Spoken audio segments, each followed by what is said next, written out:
مساء الخير كل متابعين قناة أسرار كهرمانة، أهلا وسهلا بيكم. كشف النهاردة هيكون رسالة الحبيب ليك دلوقتي هتكون ايه. هنختار من بين الخمس أحجار ونبتدي بالمجموعة اللي اختارت الحجر الفيروز ونشوف.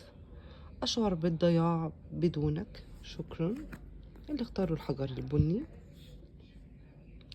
أنا أفكر في العديد من الخيارات الآن، أحتاج إلى تركيز حتى أصنع الشيء الصحيح، شكرا. اللي اختاروا الهارت: ثق بنا، حبي هو طريقك.